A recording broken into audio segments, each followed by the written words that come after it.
بہت بڑی پریشانیاں ہیں. جب پریشانی ہو تو حسبنا اللہ و نعم الوکیل، نعم المولا و نعم النصیر یہ پڑھا گیا، لیکن یقین سے پڑھیں.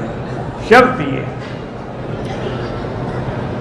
ایک دفعہ ایک کشتی میں کچھ لوگ جا رہے تھے تو اس میں کوئی اللہ کا بندہ بھی تھا، پتہ نہیں وہ کیسے جوش میں آ گیا. اس نے کہا کہ بھئی اگر تم 10,000 درہم دریا میں پھینک دو نا تو میں تمہیں وظیفہ بتاؤں گا. ایک آدمی بیٹھا تھا، اس کے پاس پیسے تھے، اس نے پھینک دی. اب لوگ اس کو کہے یار تم بڑے بیوقوف ہو، 10,000 درہم دریا میں پھینک دیے. انہوں نے کہا میں اپنے پھینکے ہیں، تمہارے تو نہیں پھینکے ہیں. تو اس نے وظیفہ بتایا کہ اللہ کے قرآن کی جو آیت ہے وَمَن يَتَّقِ اللَّهَ يَجْعَل لَّهُ مَخْرَجًا وَيَرْزُقْهُ مِنْ حَيْثُ لَا يَحْتَسِبُ وَمَن يَتَوَكَّلْ عَلَى اللَّهِ فَهُوَ حَسْبُهُ. ہر مشکل میں یہ پڑھا کرو، اللہ تیری مشکلات حل کر دے. اللہ کی شان ہے کہ کشتی ٹوٹ گئی. اب وہ آدمی ایک پھٹے پہ اکیلا بیٹھا اور یہی آیت پڑھ رہا. کشتی کنارے لگ گئی، وہ بچ گیا. وہاں سے چل پڑا کہ میں کوئی راستہ ڈھونڈوں. تھوڑی دور گیا، دیکھا کہ عظیم الشان محل ہے. وہ حیران ہو گیا کہ بھئی یہ سمندر دریا کے کنارے پر اتنا بڑا محل پتہ نہیں کیا. لیکن وہ چونکہ مجبور تھا، بھوکا بھی تھا، وہ محل کے اندر گیا تو وہاں ایک لڑکی تھی، وہ اتنی خوبصورت جیسے کوئی شہزادی ہو. وہ دیکھ کے حیران ہو گئی. انہوں نے کہا تم کون ہو؟ اس نے کہا میں تو خود بھٹکا ہوا آدمی ہوں. ایسی کشتی ٹوٹ گئی، ایسے میں بچ گیا. گھر دیکھا تو میں پانی پینے کے لیے، کھانا کھانے کے لیے آ گئی.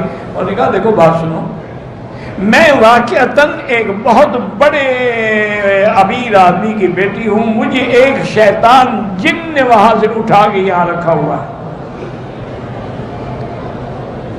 اور میں اس کے قبضے میں ہوں. میرے ساتھ وہ جماع تو نہیں کرتا لیکن باقی سب کچھ کرتا ہے.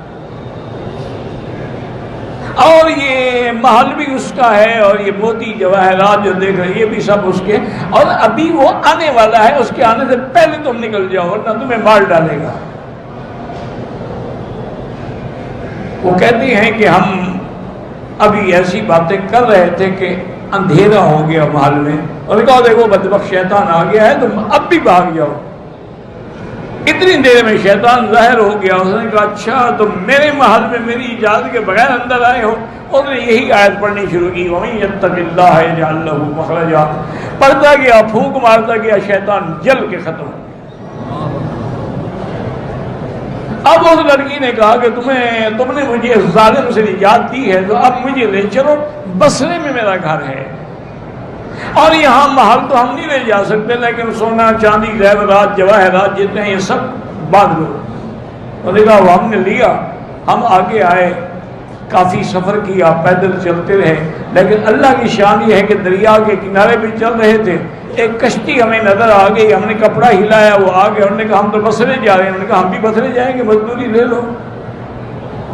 انہوں نے ہمیں بصرے پہنچا دیا. لڑکی کے والدین دیکھ کے بیچارے خوش بھی ہو گئے، حیران بھی ہو گئے.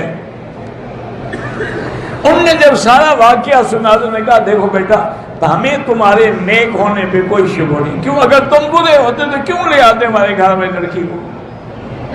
لیکن آخر اتنی دیر تک ہماری لڑکی کے ساتھ تم تنہا تو رہے ہو، لہذا بہتری ہم تمہارا نکاح کر دیں. اس کے نکاح ہو گیا، وہ جناب شاہی محلوں کا مالک بن گیا.